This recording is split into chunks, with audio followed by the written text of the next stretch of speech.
오늘부터 읽는 6장부터 16장까지는 크게 세 가지 심판의 이야기가 기록되어 있습니다. 즉 일곱 봉인에 담긴 심판의 이야기가 나오고요, 또한 일곱 나팔에 담긴 심판, 또한 일곱 대접에 담긴 심판 이야기로 구성되어 있죠. 오늘은 그 첫 번째 커다란 심판인 일곱 봉인에 담긴 심판의 내용이 오늘 본문에 기록되어 있습니다. 첫 번째 심판에서 나오는 것은 바로 휜말을 탄 자가 나타났고, 또한 면류관을 받고 나아가서 이기고 또 이기려고 한다라는 그러한 말씀이 기록되어 있죠. 근데 이 첫 번째 심판부터 네 개 인이 떼어질 때보다 나오는 말들이 있습니다. 넷째까지 쭉 말이 나오죠.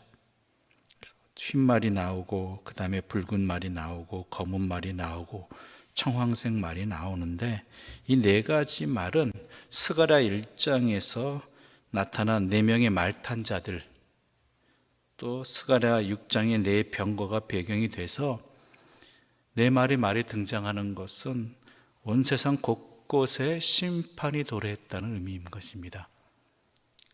즉 사방팔방에 어느 부분도 상관없이 모두가 심판의 범위 안에 들어간다는 것이죠.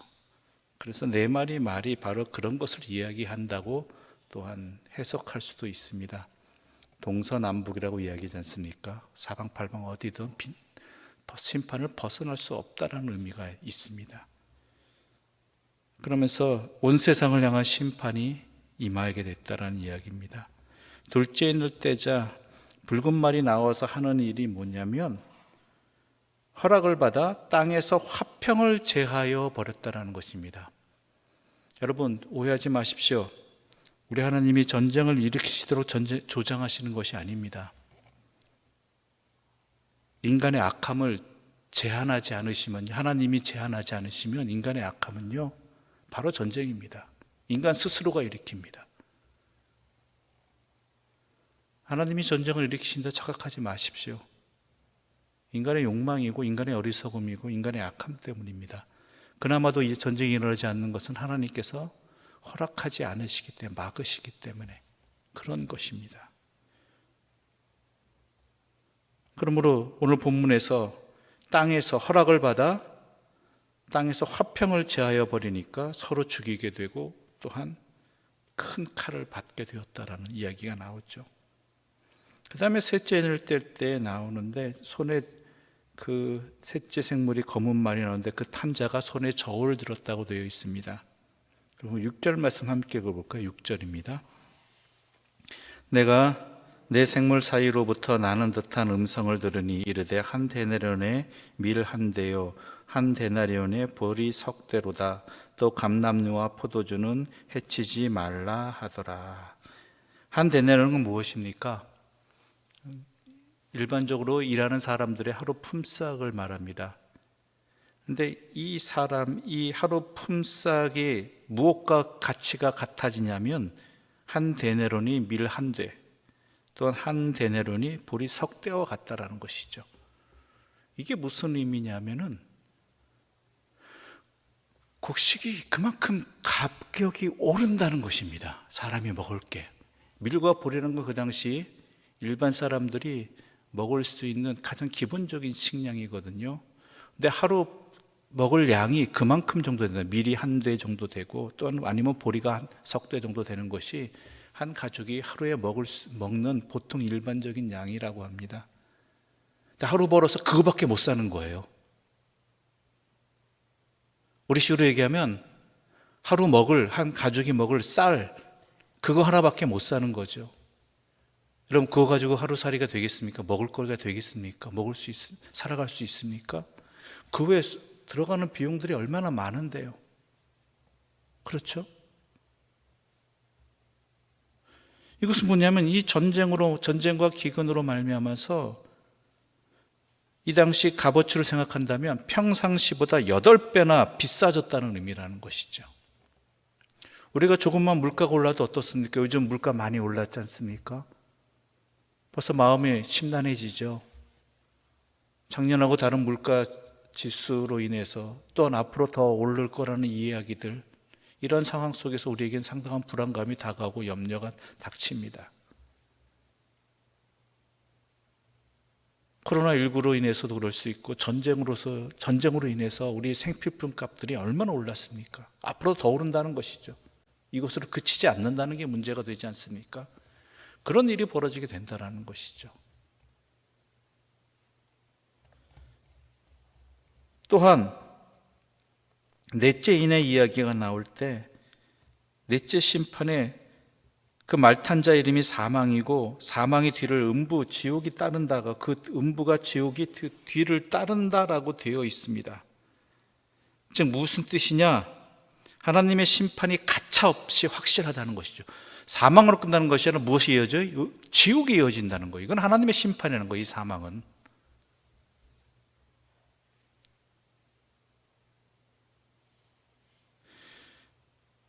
즉 두 번째와 세 번째가 심판의 도구로 전쟁과 기근이 이어졌다면 네 번째는 전쟁과 기근과 함께 역병과 짐승을 통해서 심판의 강도가 앞부분보다 더 강해지고 있다는 거예요. 점점 더 강해지고 있다는 것이죠. 점점. 그냥 이거 하나 끝나면 이거 하나 끝나거나 점점 강해지는 순서입니다. 이것이. 또 다섯 번째 심판 때 우리 9절과 10절 함께 읽어볼까요? 9절과 10절입니다. 다섯째, 인을 떼실 때 내가 보니 하나님의 말씀과 그들이 가진 증거로 말미암아 죽임을 당한 영혼들이 제단 아래에 있어 큰 소리로 불러 이르되 거룩하고 참되신 대주제여 땅에 거하는 자들을 심판하여 우리 피를 갚아주지 아니하시기를 어느 때까지 하시려 하나이까 하니. 하나님의 말씀으로 말미암아서 그 복음을 전하다가 죽임을 당한 영혼들이 제단 아래 있다는 것이죠. 그들이 복음을 전하다가 핍박받은 일을 죽임당한 순교자들의 영혼이 악인들에 대한 심판을 속히 행해달라고, 우리가 언제까지 기다려야 됩니까? 라고 간구하죠. 간청하죠. 그때 답변은 뭐냐면 각각 그들에게 흰 두루마기를 11절 보면 이렇게 되어 있습니다. 흰 두루마기를 주셨다라는 것은 그들이 순결하다는 거죠. 하나님 앞에 순결한 자인 것을 다시 한번 증명해 주시는 것입니다. 하나님께서 너희들에 대한 인정을 이미 하고 계시다. 너희들을 핍박한 자들에 대한, 악인들에 대한 이러한 심판 이전에 먼저 하나님께서 너희들은 이미 인정하고 계시다. 그러므로 악인의 심판의 때가 속히 오지 않는다고 거기에 대해서 시험 들지 말라는 것입니다. 우리가 가끔 그럴 때가 있잖아요. 세상 보기에 참 나쁜 사람인데, 악한 사람인데, 우리 속된 말로 귀신은 뭐하나 저 사람 안 잡아고 할 만한 그런 상황들이 우리에게도 벌어진다는 것이죠. 그때 속 터지죠. 그러면서 가장 먼저 손해 입는 사람이 누군지 아십니까? 상처 입는 사람이 누군지 아세요? 내 자신이에요. 억울해서, 답답해서, 에이, 착하게 살아봤자 뭐하나, 선하게 살아봤자 뭐하나, 악한 자들이 그 대가를 받지 아니하고 평안하게 이 땅을 살아가는 것 같은데 나만 정직하면 뭐하나 하는 마음이 내 안에 있고 내 삶을 흐트러 버린단 말이에요. 괜히 손해보는 것 같고 괜히 억울하잖아요. 그때 우리가 우리의 삶을 지킬 수 있는 방법은 하나예요. 뭔지 아십니까? 하나님이 아신다는 거예요. 우리는 하나님께 인정받아야 되는 사람이에요. 그 상대방이 이렇게 되지 않는다고, 그 대가를 치르지 않는다고 거기에 시험 들지 말라는 거예요. 하나님은 이미 아시고 하나님은 인정하고 계시다라는 것이죠. 그러면서 그 뒤에 나오는 말씀이 아직 잠시 동안 쉬되 그들의 동무종들과 형제들도 자기처럼 죽임을 당하여 그 수가 차기까지 하라 하시더라. 기다리라는 얘기잖아요. 이게 무슨 뜻이냐? 반드시 하나님 때를 기다리라는 거예요. 하나님께서는 반드시 이루시는 분인데 그때는 언제라고요? 우리가 생각하는 때가 아니라 언제요? 하나님의 때가 반드시 이루신다. 그 수가 차기까지 기다리라는 것이죠. 하나님이 그들을 내버려 두시는 거 아니다.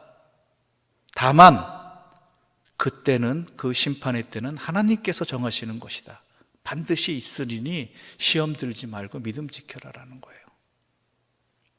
너의 삶을 지켜라.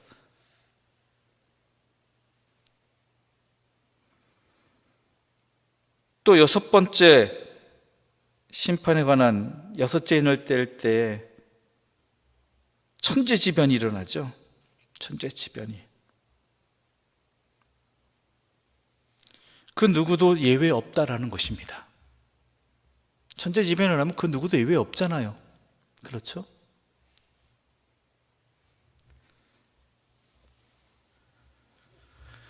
이러한 하나님의 심판은 틀림이 없고 그 누구도 예외가 없고 확실하다는 것이죠.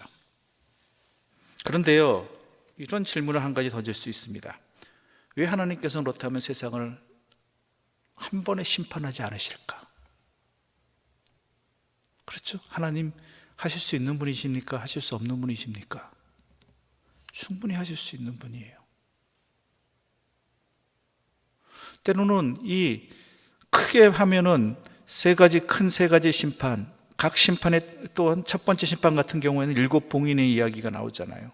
또 7 나팔의 또 심판이 있죠. 7 대접에 관한 심판이 있죠. 이러한 심판이 왜 한 번이 아니라 크게 3번이나 이렇게 심판이 벌어지는가라는 것이죠. 그러다 우리 생각할 수 있잖아요. 그 심판의 고통도 우리 또한 받아요. 어려우면 우리도 같이 굶주리고, 우리도 전쟁의 공포에 사로잡히고, 우리가 이러한 고난을 면할 수도 있겠지만, 반드시 모두가 면한다는 건 아닙니다. 같이 더 고난 받아요. 그럼 한 번에 끝내시지, 고통이 끝나지 않게, 어려움이 길게 이어지지 않게. 그렇잖아요. 여러분 입장에서 그렇잖아요. 저도 그렇고. 어차피 악인을 심판하실 거면, 우리도 같이 고통받는다면, 고난 속에 있다면 그냥 한 번에 끝내시면 좋잖아요. 근데 왜 이렇게 하실까요? 하실 수 없는 분이 아닌데.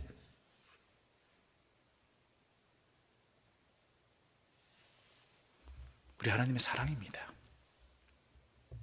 그들마저 회개하고 돌이키기를 바라시는 하나님.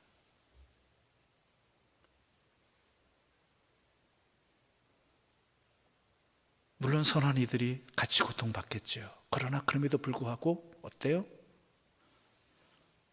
한 명의 악인이라도 돌이키기를 원하시는 하나님. 그 하나님의 사랑 때문이라는 것이죠.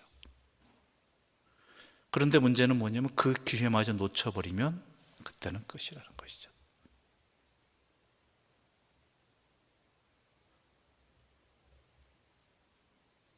우리가 이것을, 이 말씀을 통해서 분명히 아시길 바랍니다. 심판은 두려운 자리이기도 합니다. 그러나 그 안에는 하나님의 사랑이 담겨 있습니다. 또한 하나님의 공의, 하나님의 반드시 심판하시는 하나님의 공의도 있습니다. 그리고 무엇보다도 우리에게 중요한 건 뭐예요? 우리의 믿음을 지키는 것. 반드시 하나님께서 심판하시는데 그때는 언제라고요? 하나님의 때. 그러므로 악인의 평안함에 대해서, 성함에 대해서 시험 들지 말고 우리의 믿음의 생활을 지켜나가며 하나님 앞에 우리의 삶을 드릴 수 있고 지킬 수 있고 감당해 나갈 수 있는 힘을 달라고 하는, 기도할 수 있는 주의 사람들 되시기를 간절히 소망합니다. 기도드리겠습니다. 하나님 아버지 감사합니다. 우리의 어리석음을 깨우쳐 주시고 주님의 심판이 반드시 일어남을 여러 가지 징조를 통해서 다시 한번 우리에게 깨닫게 해주시니 감사합니다. 물론 그때는 우리는 알 수 없습니다. 그러나 그 일은 반드시 이루어집니다. 우리 또한 그 심판의 고난을 받을 가능성도 매우 많습니다. 그러나 그 안에 담긴 한 명이라도 더 주님 앞에 돌이키기를 원하시는 주님의 사랑을 깨닫게 하여 주시옵소서.